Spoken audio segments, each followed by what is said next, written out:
जय हिंद दोस्तों। आज की क्लास में हम पढ़ने वाले हैं कक्षा 10वीं का गणित प्रश्नावली 3.5 और सवाल नंबर 1। तो आइए सवाल नंबर 1 में क्या लिखा हुआ है उसको हल करते हैं।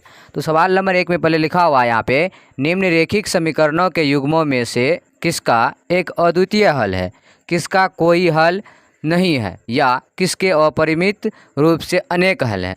अद्वितीय हल की स्थिति में उसे वज्र गुणन विधि से ज्ञात कीजिए। यानी कि इसमें यहाँ पे समीकरण दिया हुआ है, इसको हल करके यहाँ पे ज्ञात करना है कि वो अद्वितीय है या इसका कोई हल नहीं है या अपरिमित रूप से अनेक हल है।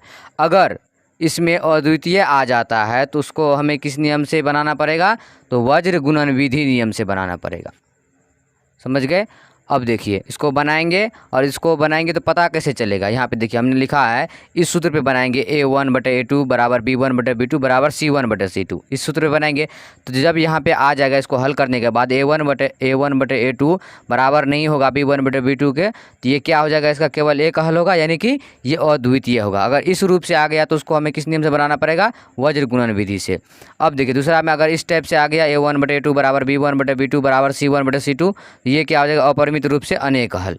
उसके बाद A1/A2 बराबर B1/B2 बराबर नहीं होगा C1/C2 का, तो ये इसको क्या कहेंगे, कोई हल नहीं। यानी कि हमें जब इस कंडीशन में आएगा तभी वज्र गुणन विधि से बनाना है, नहीं तो वैसे ही रहने देना है। तो चलिए सवाल को हल करते हैं। तो पहले यहाँ पे लिखेंगे हल।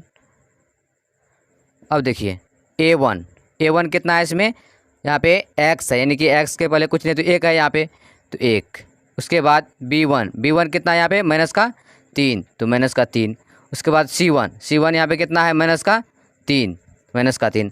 उसके बाद A2 कितना है इधर, 3, तो यहाँ पे लिखेंगे 3। B2 कितना है यहाँ पे, -9, तो -9। फिर C2 कितना है, -2। अब चलिए सूत्र पर इसको बैठाते हैं, जैसे करके A1/A2 बराबर, तो A1 कितना है 1/A2 कितना है 3, तो 1/3। फिर B1/B2, B1 कितना है -3, B2 कितना है -9, तो माइनस कैंसिल, 1 तिया 3 और 3 तिया 9, 1/3।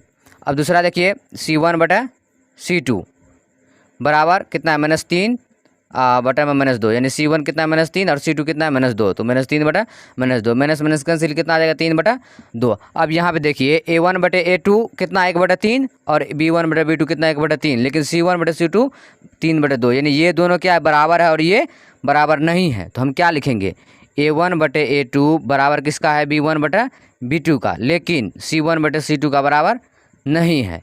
तो अगर जब इस स्थिति में आ जाता है ये सवाल, तो हम इसको क्या कहते हैं, तो यहाँ पे देख लेते हैं। यहाँ पे क्या है, A1/A2 बराबर B1/B2 बराबर नहीं है C1/C2, तो यहाँ पर वही कंडीशन दिया हुआ है कि A1/A2 बराबर B1/B2 बराबर नहीं है C1/C2, तो इसको क्या कहेंगे हम, कोई हल नहीं।